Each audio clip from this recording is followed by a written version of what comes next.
PSA JAKL, let's check it out.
Palmetto State Armory is known for its AR-15s, and they sell those rifles very reasonably. And one of the big reasons is that all the parts, the barrels, the bolt carrier groups, the forged receivers, they're all made at the Palmetto State Armory facilities. And I've been down there, and it's a state-of-the-art manufacturing company. I mean, they are really doing a great job. And the reason the price is so good is because they sell it directly to consumers. And so you get the benefit. With that, they have been producing more different type firearms, just like the Dagger, which is a Glock Gen 3 clone, but yet it has a lot of upgrades.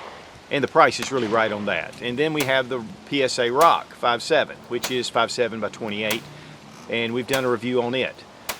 We took a look at the JAKL, and this is something that's new from Palmetto State Armory.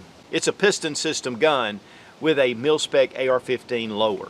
So you have all the controls that are AR-15, and yet you have the reliability that's similar to an AK. And that has a lot to do with that long stroke piston. Has a monolithic upper, which is going to allow you to mount optics anywhere on this rail. You know, you can't mount optics on a handguard and really get consistent accuracy on an AR. It just gives you a lot of real estate. They are first introducing their pistol, and so we're going to take a good look at it. We did get a sneak peek when we were down at the Gathering, which is one of Palmetto State Armory's big events that are open to the public, which I highly recommend. But now we're going to take more of an in-depth look at the PSA JAKL. And we really appreciate Palmetto State Armory for sending the JAKL for this review.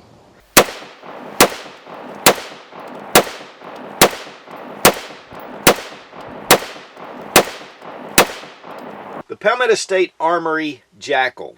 This is a completely in-house firearm that Palmetto State Armory is making. Now, one of the things about the JAKL that has caused a lot of excitement is that it is a long stroke piston system. The AR-15 is a direct impingement system, and we'll take a look at that in a minute when we break this down so we can compare it. But one of the things about a long stroke piston system is that is what's in the AK-47. So it gives it a lot of durability. It's very reliable. But we're also going to talk about pros and cons. There are some pros to the piston guns. There are some pros to the direct impingement like the AR-15.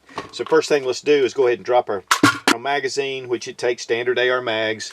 Check the chamber, and the gun's empty. It does come with one PMag, which, you know, those are very plentiful, but it'll take any AR-15 magazine. Again, it's a Milspec lower, but it has this really cool JAKL that is actually laser etched into the lower. But again, any Milspec lower will work with the JAKL upper. And you can get just the upper to go on your existing AR-15. Now, when the JAKL first came out, a lot of people were comparing it to Brownell's BRN 180. It is a short stroke piston system, so it's going to have some different features to it. But it also will attach to any Milspec lower. So they're somewhat comparable, but with the long stroke piston system, it's just a different setup. It'll have a different feel to it. Now, this is in pistol form, has a 10.5-inch chrome moly vanadium barrel. It's 4150 steel, and it is black nitrided. It does have the SB Tactical triangular brace, and this is foldable. We'll take a look at that in a second. One of the big pluses for this is a monolithic whole upper receiver. And that means that your Picatinny rail from front to back is one solid piece. It allows you to put optics anywhere on here and it'll retain zero. And being a piston gun, we have our charging handle right here, and it is non-reciprocating, so you don't have to worry about your hand being in the way. But instead of having that charging handle toward the back, which you have on your standard AR-15, you have it up front. And this is removable to the other side. We'll look at that when we break it down. That has your standard A2 birdcage. Here we have our gas system. It is adjustable, has 4 different settings. And so you can get it for your weaker loads. You can work it up to more high pressure 5.56 loads. Then you can tune it in to your suppressor. And it's easily adjustable. Right here, you just turn it and you can set it to the settings. And so that first setting is going to be for your standard 223 loads, steel case loads, and then you can just work it up. And it just allows you to have better reliability. Now you do have a diagram of the 4 different settings for your gas system, and it'll tell you what is recommended for each one. But it also comes with another gas plug with a spring and a detent. And this is for suppressors. If for some reason that the number 4 position is not really working, you can install this plug, and this will give you an additional settings for your suppressors.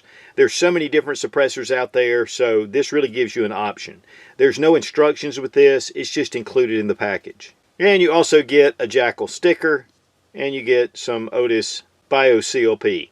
Now we have M-LOK at 9 o'clock, 6 o'clock, and 3 o'clock, and then we have vent holes that are all along the sides. And this just helps to keep it cool. Also vent holes here. And one thing about a piston gun, especially up front, is it will get hot. And so this just gives it more air to breathe.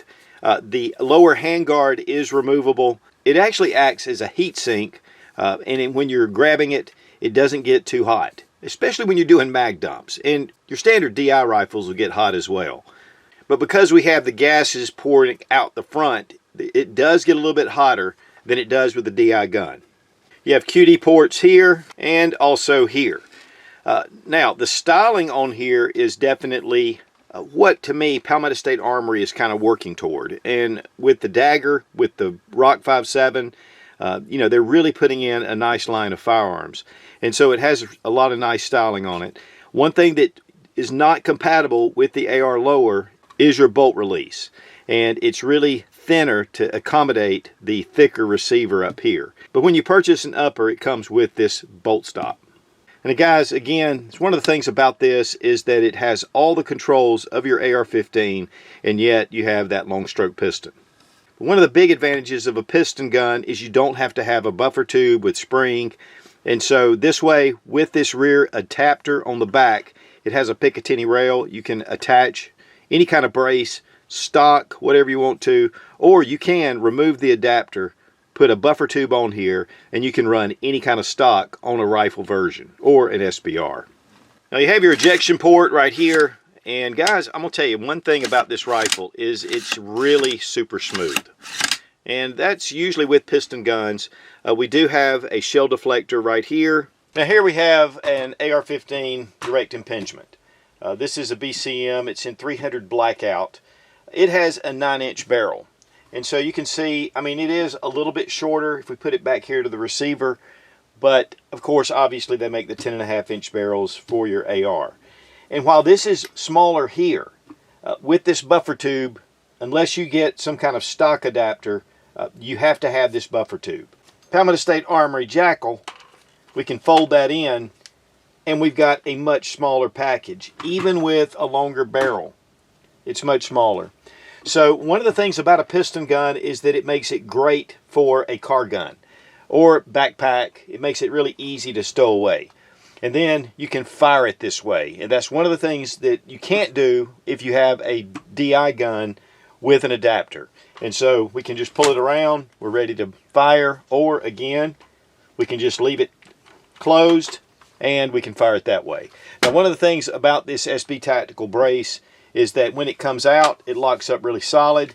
But then when it comes around, there's a detent that holds it into place. So it's not going to flop open. And so then easy just to pull around and you're ready to go. Now one of the things about a DI gun though is they're considerably lighter. You don't have the piston system going. I mean, there's a lot that goes on in the front of a piston system gun. And so it's just going to make it inherently heavier. But it does put a lot of the weight out toward the front. And really, when it comes to recoil, it mitigates a lot of the recoil being toward the front. It's a whole different recoil experience with both of these guns. But honestly, I mean, there's nothing you're going to be able to do about the weight. It's just there. One thing too about a standard DI AR is, you know, your charging handle is here at the back. And so if you're going to manipulate the gun, you've got to come back and pull it.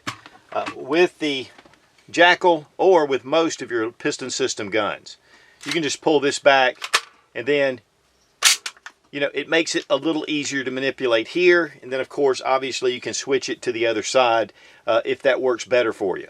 And a lot of guys like that AK pull around and just pull it back. Personally, I like it right here.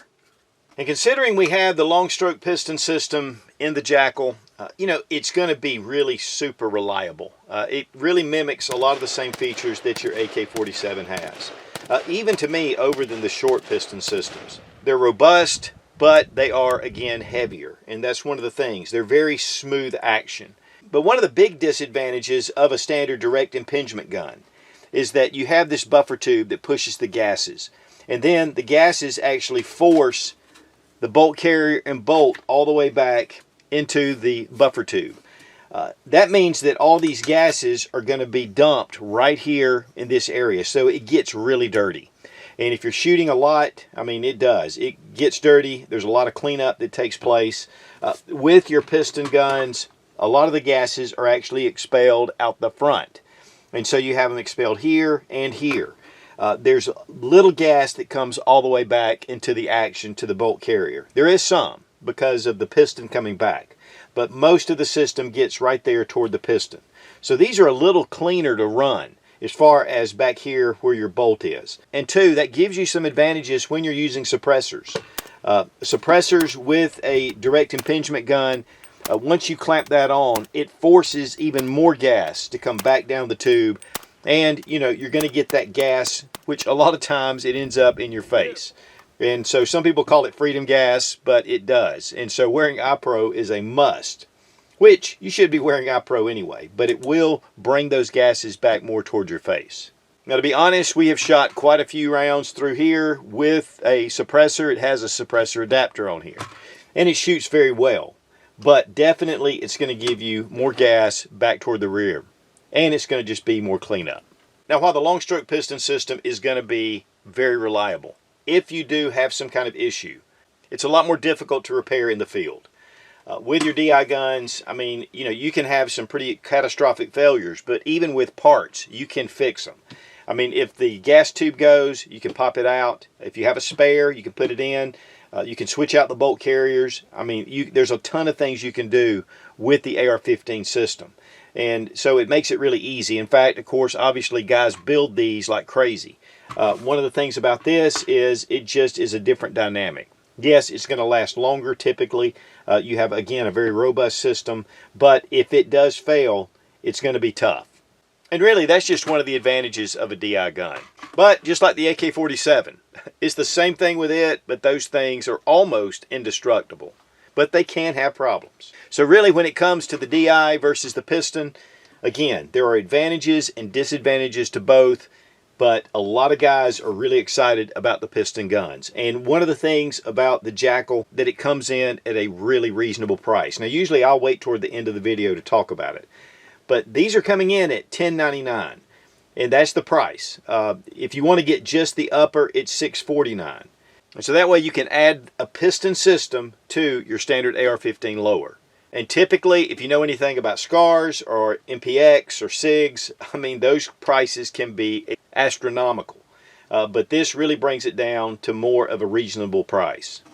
Now again, with the BRN 180, short stroke piston, those are actually made by PWS and FN products.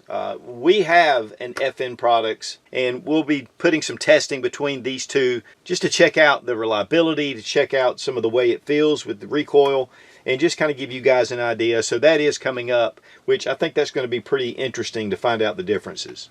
Now the weight on the JAKL is just under 7 pounds, including the magazine, take away the optic. Compared to this BCM DI 300 Blackout, this comes in at 5.7 pounds. So you have a considerable weight increase with the piston system, and that's just part of the system. Now the optic we were using is one of the Primary Arms SLX 1X micro prisms. These things are incredibly robust and strong. And it does have the ACSS G2 Cyclops reticle, which is excellent. I really highly recommend Primary Arms. We really appreciate Fiocchi for sponsoring the ammo, all made in the USA, one of the largest suppliers of ammunition in the country. And we're going to be shooting some 55 grain full metal jacket, and we have a bunch of Magpul P-Mags, and we have Robbie Wheaton over here helping out, loading up the mags. Magic thumbs. Magic thumbs.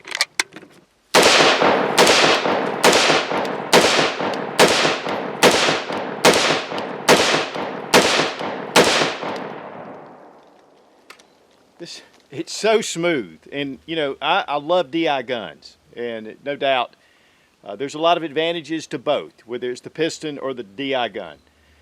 One of the things about DI is you can fix it in the field typically. If you have a real problem with a piston gun, it's going to be a little more difficult to take care of. But one of the big pluses for a gas piston system is how smooth it shoots. And you can see, I mean, it's just so smooth shooting. Of course, the charging handle, you know, being up front, it makes it fast to load. But yet, you've got the AR Milspec Lower that gives you all the controls that you've always experienced. So it's real easy to transition to this rifle or pistol in this place. And it does have one of the braces on it. And one of the great things is, because it doesn't have a tube here, you can just pop this over.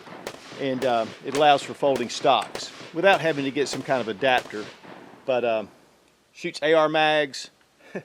I mean, you've got M-lock rails, you've got Picatinny all the way out front. So, I mean, this is really an easy transition to a piston gun, and plus, it's not really heavy like some of the other piston guns. But guys, I'm telling you, it's so smooth shooting. I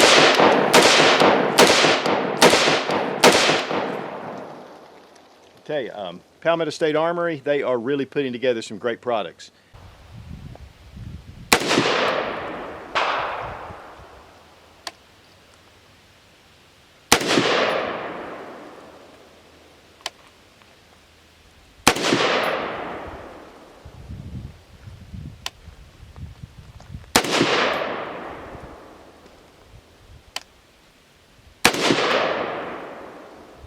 All right, to field strip the firearm, let's go ahead and drop our magazine. We're going to check the chamber again. Just like your standard AR-15, there's a pin right here. Just push it through, and then we can drop it, open it up. And just like your standard AR, you just push this pin through. It's a little tight. There we go. Pop that off, and now we can remove our upper receiver. Got the hammer, trigger system. This is all standard AR-15 Milspec. Not a bad trigger. Now the mount for the Picatinny rail fits right into where your buffer tube typically would. There is a plug right here, and so this is an addition to your upper receiver, and it does come with the upper if you purchase it separately. Now to disassemble the upper receiver, you have your recoil system right here, and so you push it in and you let it come down. Similar to the AK-47 except in the opposite direction. And then we're just going to pull this right out. And this is your recoil spring and your guide rod. Next, take your charging handle and just go to the rear, and your bolt carrier will come out the back. And then you just pull it out. I mean, this is definitely reminiscent of your AK-47. Has the same type long stroke piston, and you have your piston set up right here. And this is where a lot of the gases will stay. And then, of course, we have our bolt assembly right here. Now here with your charging handle brought all the way to the rear, this will just pull right out. And there's an opening right here that you can't reach when the bolt is in here. And so you can take this and you can just turn it around. And then here on the other side, just slip it in, and it'll connect to this other side. But now that we have it out, we're just going to drop the cradle right out. So the charging handle just fits like this, and then when you're getting it, you have to kind of just make sure it's lined up okay. But it is steel, and it's going to fit in there really nicely. Now the bolt carrier is a little bit of a hybrid of an AR-15, and you can see it has this cam pin right here, and we also have a small little cotter pin, and we're going to take this out for our firing pin.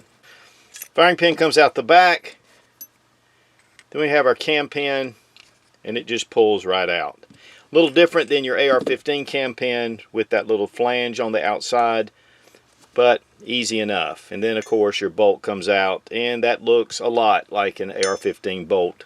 We have 7 lugs. You have your extractor and your ejector.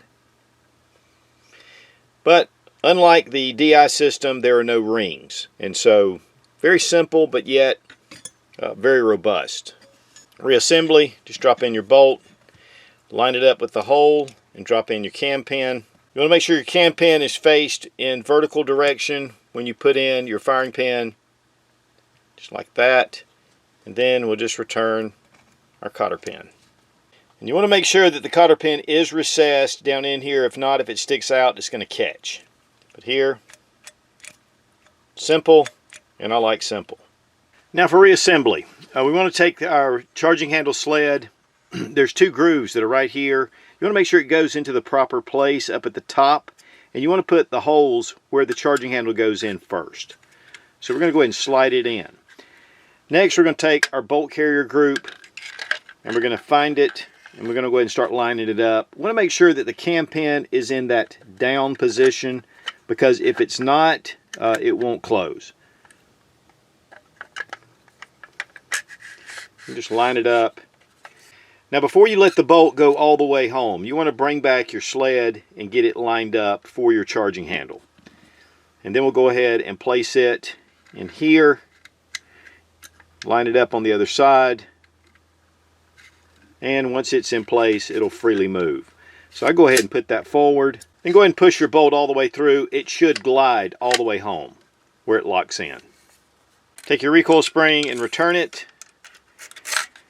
Now when you get to this place right here, you'll notice this little platform, and this fits in the upper receiver. It's what locks it into place.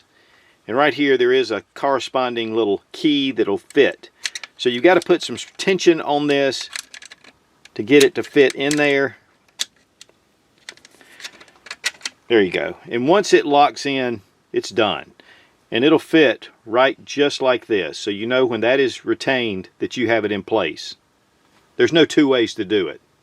Next, we're going to return our upper receiver and put in our takedown pin. And as always, check for function. And we're good to go. Now with your standard AR-15 direct impingement system, the gas comes through the barrel as the gun is fired, and gases travel through a hole in the barrel right down this tube. And when it gets to the receiver, it pushes against the gas key and puts gas down in here. You have some ports that push the gas out, but it forces the bolt carrier into the buffer tube.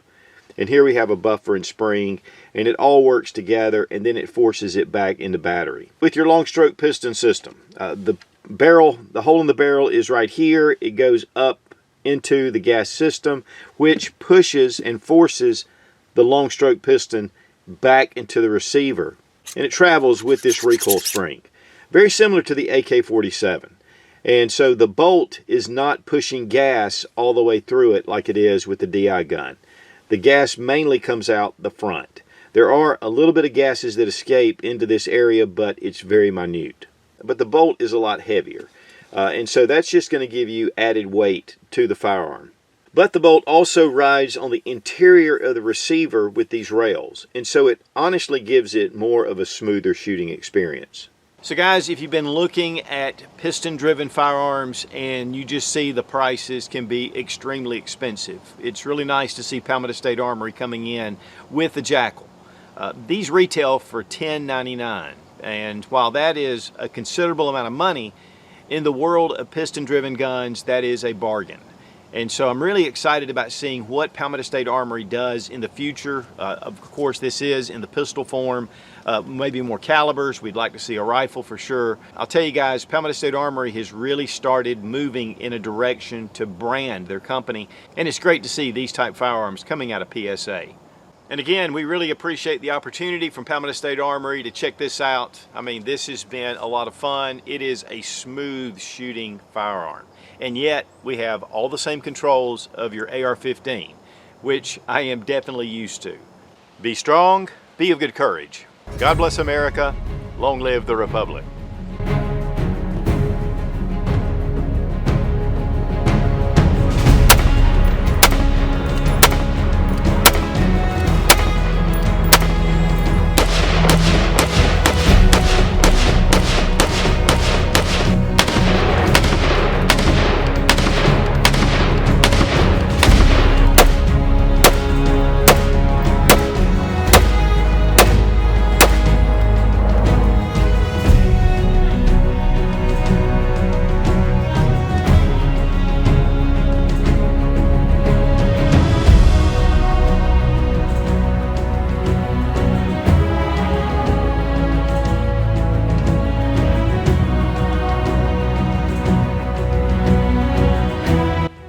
Their proprietary line is just excellent.